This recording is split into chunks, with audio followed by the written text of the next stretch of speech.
Hey everyone, how y'all doing? So today I just want to do a real quick video on what I've done to my Kabar Becker BK2. I'm not sure when I'm going to post this video. It is Wednesday, February 21st right now when I'm recording it. Might not go up for a week or so, but there's a reason I'm telling you what day it is. Now, the funny thing is, well, back up. You may or may not know, this was a knife I got for my 35 year anniversary at work. You get an online catalog, you can go pick out a gift, and they send it to you. This was the only thing I found that even interested me, and of course it's a knife, so I got it. It's definitely a knife that I probably would not have bought myself, but since it was free, I for sure got it. And I used this camping last summer. I batoned some wood. I chopped off branches off from a limb, down limb for kindling, stuff like that. It is a beast of a knife. I really do kind of like it, but some things with it that people don't like, including myself, and I'll get into all that. But I told you what day I'm filming this because no kidding, it's kind of funny. Last night, some reason, I thought about this knife. I got it out, was looking at it, and I'm like, I want to do something with the handle on this. Now, you can buy my Carter covers. They look, they're nice. My Carter's nice, especially when it gets wet. But they're 40 to 50 some bucks, depending. And I'm like, I don't want to spend 50 bucks on handles for this. So I'm sitting there and I'm thinking, I'm going to stipple the handle. And I literally got out my cheap wood burner tool and I found a tip, little pointed tip right here. And I was literally going to sit here today and I was going to stipple this entire handle with this little wood burner.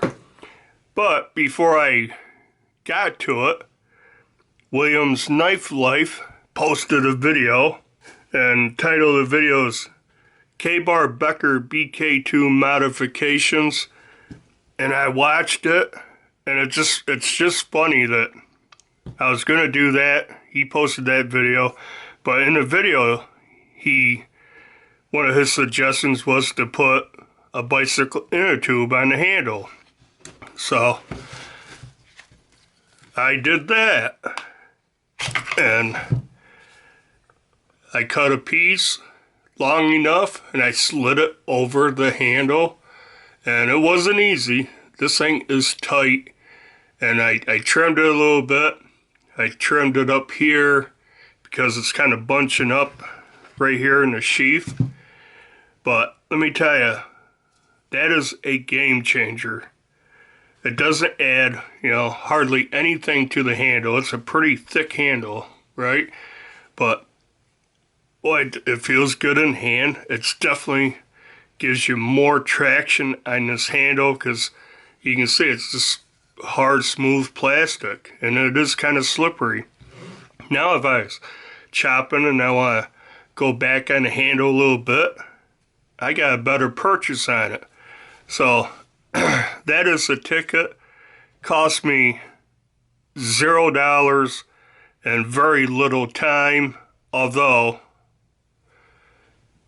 I did cut myself pretty good. I almost cut my finger off because I was trying to get that iron with it in the sheath, being safe, but I had to work it up. So as I was working it up, I was holding it just like this, and I was kind of putting it up while my hand slipped right across the edge. So yeah, I got a pretty good cut right there, but that was my own stupidity. But if you try this, definitely be careful. Put tape on the edge or something. Keep it in the sheath as long as you can. You don't have to go as far as I did. In fact, I started out I was going to put a couple of different strips. Thing with Ranger bands and You know, bicycle in a tube is what I use to make Ranger bands. The narrower they are, and I don't seem to have, I had a piece out. The smaller they are in this dimension, right, the more they stretch. The longer they are, the tighter they are. You can't stretch them as much. So, and I had a couple on there, they weren't really that tight. So I'm like, I'm going to put a long one on. So I had it coming way up here and way up here, and it was okay. I had to trim it due to the sheath, and yeah, I think that is the ticket. That is the easiest way of doing it. I didn't have to sit here for however long it would have took me to, you know, I wouldn't have done up here or way back here, just in the grip area. But yeah, doing this, melting the plastic, making little dimples, breathing that toxic stuff in, you know. That's the ticket. I'm really liking that. Feels good in hand. You know, it's a little bit softer, gives it a tiny bit of more cushion. But that's what I did to the handle. Now the sheath, one complaint about the sheath is it's not going to fall out. The knife's not going to fall out of this thing because it has some really heavy, strong retention. Almost two hands to pull the knife out. You have to push off, kind of secure this, and pull this thing out. And it's kind of difficult when it's on your belt on the side of you. Well,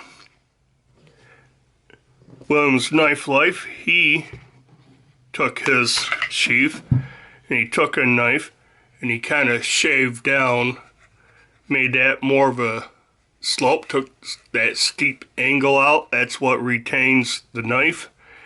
And yeah, I was ready to do that also. I was going to use sandpaper and sand that a little bit, but after I got the center tube on there, now when I push it in, it's just long enough where it goes into the handle, or goes into the sheath, and on the sides it's spreading that out just a tiny bit.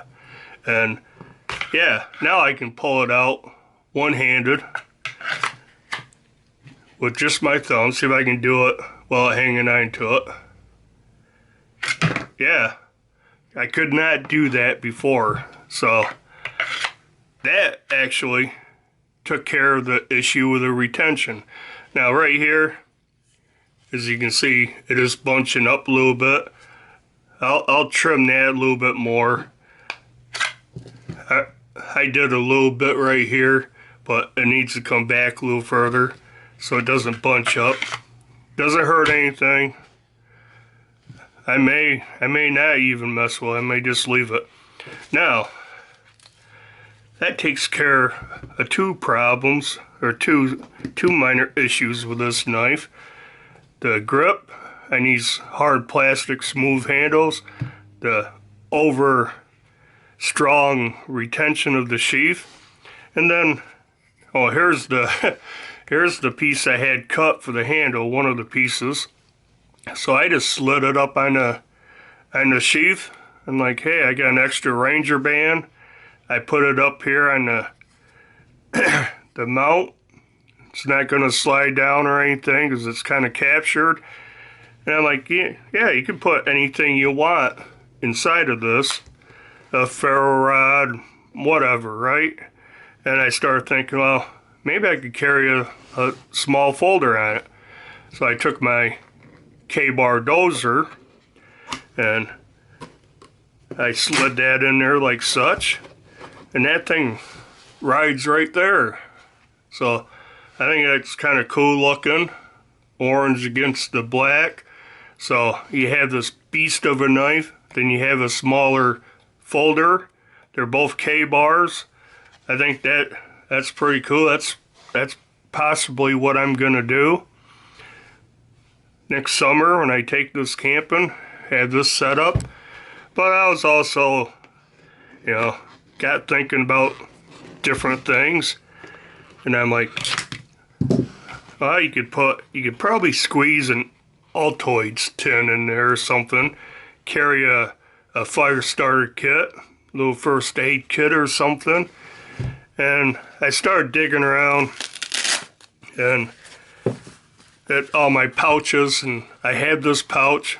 This is actually a little pouch that a CPR mask came in. The mask is long gone, but I happen to still have the pouch. Nice little pouch. It's got this Velcro belt loop right here, so I was thinking, wow, maybe that'll fit in here. It's not super easy, but it's not difficult. So pull it out, then you can slide that down in under like such. Hook it together. Now I have a little pouch on it. I can put stuff in there like an Altoids tin. This is a little first aid kit, boo-boo kit that I put together a while ago. I got all kinds of stuff in here. A couple of Q-tips, dental floss toothpick, Neosporin, some muscle rub cream, triple antibiotics, burn gel.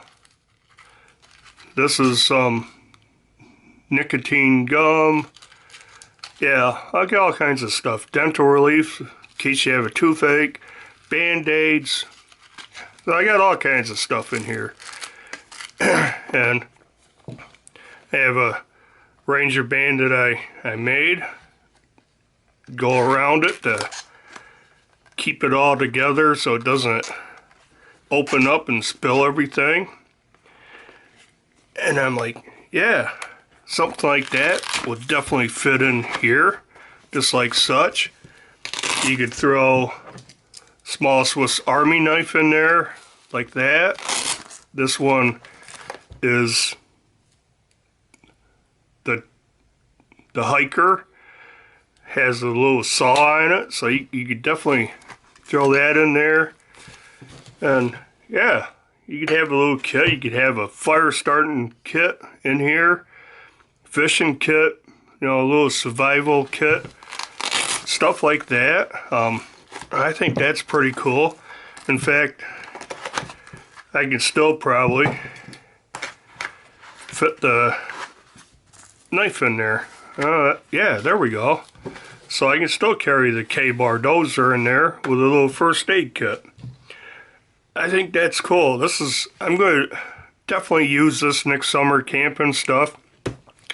I'm not sure if I'll have the pouch on it or what I'll have in it, because you don't want to overload the pouch because the knife itself weighs like a pound. So you want to try to keep anything you add to it as light as possible. But yeah, I think that works pretty cool. It's not too big. I have other pouches I could probably use. And you want to have something you can undo the belt loop, you know, whether it's a metal clip or Velcro like that. If it's just a solid sewn in belt loop, you won't be able to really do it. But yeah, thought I'd just share this with you. Like I said, I was gonna sit here and stipple that handle.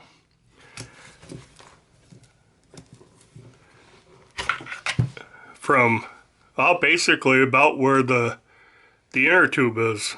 It's going to stipple this entire grip area. And now I don't have to. I have that on there. Feels good.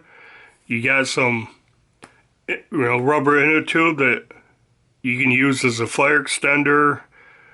You cut this up in smaller Ranger bands if you needed them for something. All kinds of things. And it actually helped a retention issue with this. And yeah, I can actually pull it out one-handed now. No way could I do that before. It was impossible. Now, the retention strap right here, it made it a little bit tighter.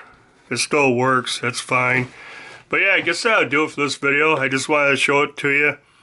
Go check out Williams Knife Life's video. I'll try to put a link to it someplace in this video in the description or whatever. Pretty good video. But yeah, that's what I did to it. Can't wait to actually get it out in the field and test it out this way. And do the usual like, comment, subscribe to this channel if you haven't. And until the next video, bye.